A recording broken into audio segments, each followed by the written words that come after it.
आज का ये वीडियो अपना खास रहने वाला है, खासकर मैकेनिक भाइयों के लिए जो कि इस फील्ड में नए हैं। क्योंकि आज के इस वीडियो में हम जो ओबीडी स्कैनर होता है जो BS6 बाइक के लिए, तो इसमें बाइक में कनेक्टिविटी किस प्रकार से ली जाती है इसकी, और इसमें फ़ॉल्ट को किस प्रकार से चेक किया जाता है देखकर कि अपनी बाइक के अंदर कौन सा फ़ॉल्ट है।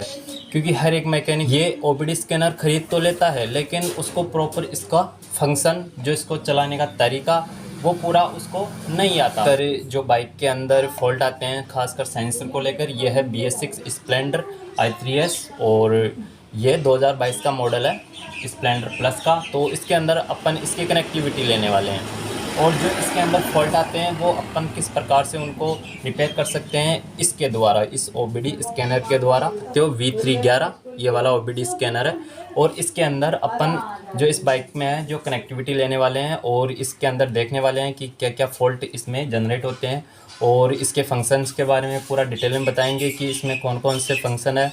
आप बैटरी वोल्टेज इसमें कहाँ से देख सकते हो, बाइक की पूरी व्हीकल यानी कि व्हीकल इन्फॉर्मेशन होती है वो आप किस प्रकार से ले सकते हो। तो आज के इस वीडियो के अंदर हम जो ये OBD स्कैनर है इससे ही हम आपको बाइक में कनेक्ट करना सिखाएंगे। इसके अंदर अपने को ये मिल जाती है OBD स्कैनर के साथ ये केबल्स, और ये अलग अलग बाइक की अलग अलग केबलें हैं। तो आप देख सकते हो इसके अंदर अपने को पूरी केबलें मिल जाती है। ये दो तो एक हो गई, 3 4 5 6 7 8 9 10, ये 10 केबलें मिल जाती है और ये हर एक बाइक में कनेक्ट हो जाती है बिल्कुल आसानी से। और आप जहाँ तक कि BS7 बाइक आई है E20 के अंदर एथेनॉल के अंदर, तो उसके अंदर कई मैकेनिक भाइयों का डाउट रहता है कि अपन ने सबसे पहले ये वाला OBD स्कैनर खरीद लिया तो ये तो BS6 बाइक में कनेक्ट होने से रहा। तो ऐसा नहीं है, आप ये भी BS6 बाइक के अंदर कनेक्ट होगा और BS7 के बाइक के अंदर भी ये वाला OBD स्कैनर कनेक्ट होगा। तो इसको कनेक्ट करने के लिए अपने को सबसे पहले जो अपनी होंडा की केबल आती है, ये होंडा और सुजुकी वाली ये वाली केबल इसके अंदर लगेगी, ठीक है। जो BS7 बाइक आई है स्प्लेंडर के अंदर, तो उसके अंदर ये वाली केबल इसमें कनेक्ट होगी। और कई मैकेनिक भाइयों का डाउट रहता है कि हम OBD स्कैनर तो ख़रीद लिया लेकिन अब इसको चलाना नहीं आता, तो इसको किस प्रकार से बाइक के अंदर कनेक्ट करते हैं। तो सबसे पहले यहाँ पे बाइक के अंदर ये वाला एक कनेक्टर दिया होता है जो सभी बाइकों के अंदर दिया होता है। और जो BS7 बाइक आई है अभी 2023 के अंदर, तो उसके अंदर यहाँ पे टंकी के नीचे अलग से निकाल दिया गया है जो यहाँ पे और यहाँ पे फोल्ड होके यहाँ पे रहता है, के अंदर अपन इसको कनेक्ट करते हैं।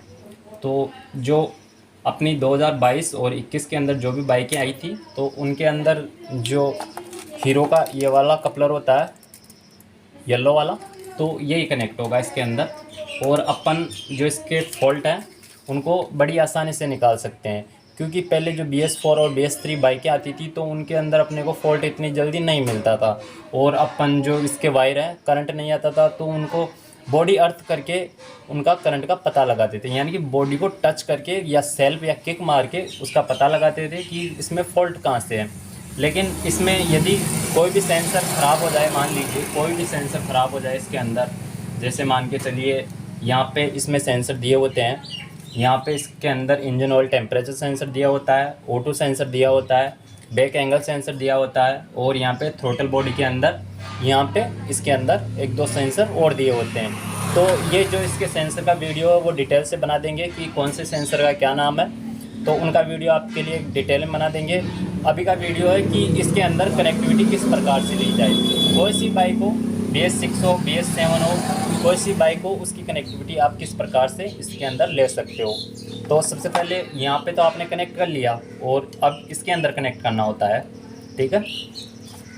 ये अपनी मशीन कनेक्ट हो गई और अब इसका स्विच ऑन करते हैं। इस प्रकार से इसका स्विच ऑन करते हैं, इसके अंदर ये देख सकते हो डिस्प्ले के अंदर लाइट बिलिंग करती है और इसके अंदर अब आपको इसके फॉल्ट का किस प्रकार से पता लगाना है कि भाई इसके अंदर कौन सा फॉल्ट है। ये आ चुके हैं अपन जो OBD स्कैनर का डिस्प्ले इसके ऊपर और यहाँ पे OBD डायग्नोस, ठीक है। सबसे पहला पॉइंट होता है अपना, सबसे पहला फंक्शन होता है इसके अंदर OBD डायग्नोस, उसके बाद में होता है डिटेन और DTC लॉकअप और यहाँ पे IMI और टूल सेटअप और हेल्प, ठीक है। तो आप इन फंक्शन का उपयोग बहुत से मैकेनिक भाई हैं जो नहीं कर पाते, ठीक है। तो अपन सबसे पहला फंक्शन ले लेते हैं। आज पहले फंक्शन के बारे में हम बताएंगे कि OBD डायग्नोस के अंदर अपने को क्या क्या देखने को मिलता है। तो सबसे पहले ओबीडी डायग्नोस पे अपने को एंटर करना होगा इस प्रकार से।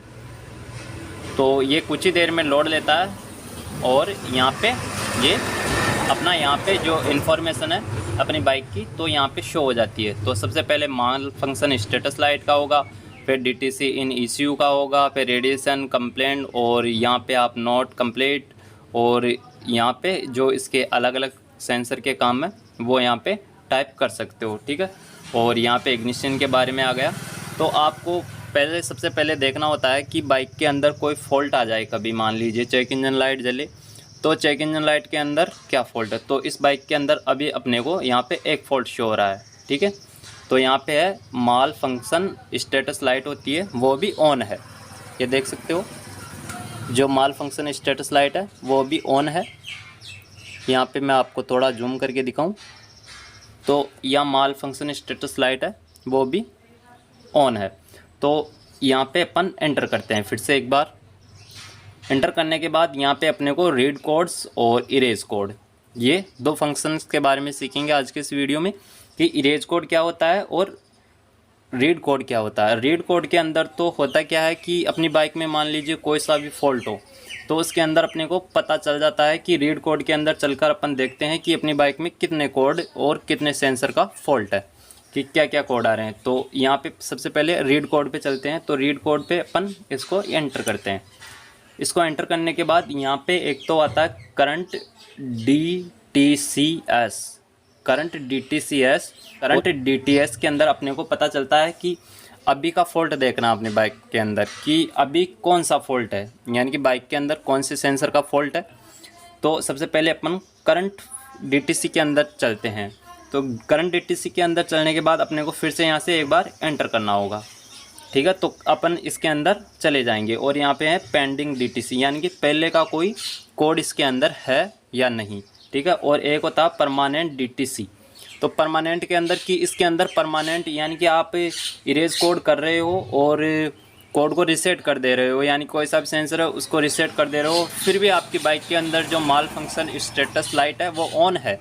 तो उसको आप किस में देखोगे, यहाँ पे परमानेंट DTCS के अंदर इसको आप देखोगे कि अपनी बाइक के अंदर सब कुछ कर लिया फिर भी कोड नहीं जा रहा, तो परमानेंट कोड आ रहा है मतलब वो, ठीक है। तो आपको उससे पता चल जाएगा कि परमानेंट कोड आ रहा है तो ये कोई और फॉल्ट हो सकता है इसके अंदर। तो आप इसको यहाँ पे देखोगे, ये पेंडिंग में पहले का कोई कोड है तो यहाँ पे देखोगे, और करंट में अभी का अपन को इसके अंदर अभी का डेटा चाहिए, अभी का फॉल्ट चाहिए इसके अंदर, तो आप यहाँ पे फिर से एंटर करोगे।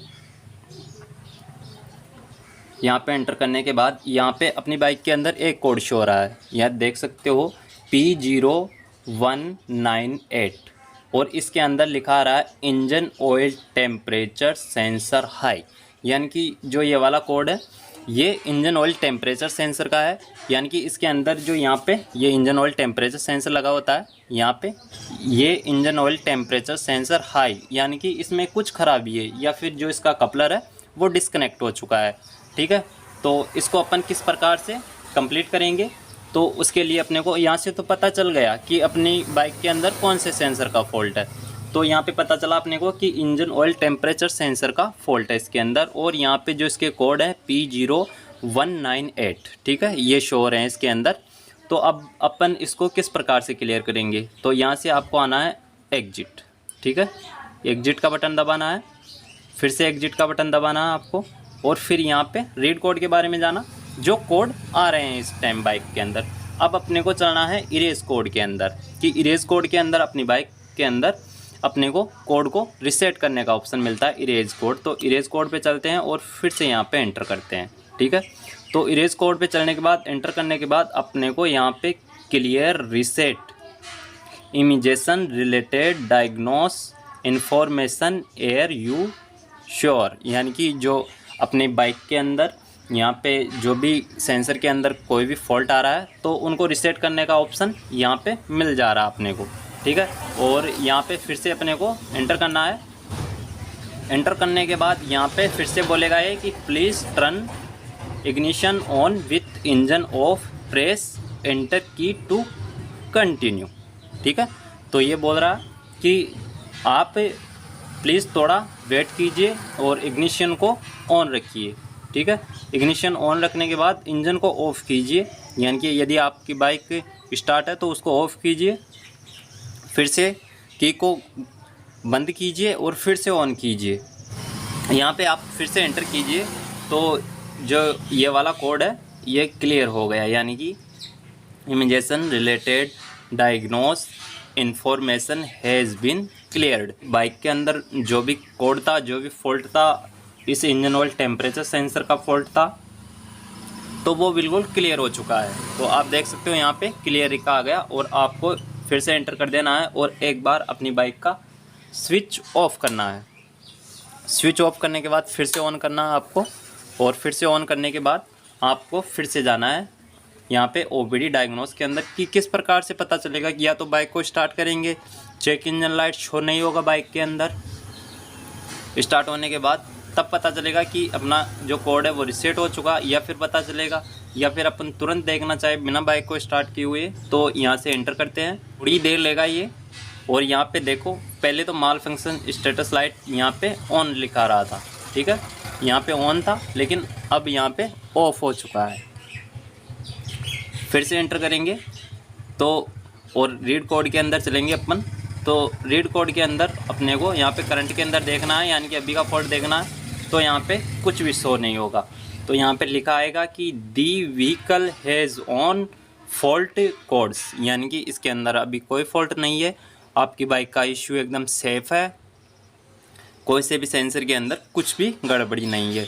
तो आप इस प्रकार से इन दो फंक्शंस का उपयोग कर आप अपनी बाइक के अंदर या कोई भी मैकेनिक बाइक किसी कस्टमर की बाइक के अंदर इस प्रकार से उसके फॉल्ट को बड़ी आसानी से, जो BS7 बाइक हो या BS6 बाइक हो, कोई सी बाइक के अंदर इस फॉल्ट को और सेंसर कोड को बड़ी आसानी से रीसेट कर सकते हो। आप सब मैकेनिक भाई इस प्रकार से जो इस टूल का उपयोग कर आप बड़ी आसानी से जो अपनी बाइक के अंदर या कस्टमर की बाइक के अंदर फॉल्ट आते हैं तो उनको बड़ी आसानी से क्लियर कर सकते हो। तो आज का ये वीडियो कैसा लगा? यदि वीडियो अच्छा लगा हो तो वीडियो को लाइक कीजिए, शेयर कीजिए।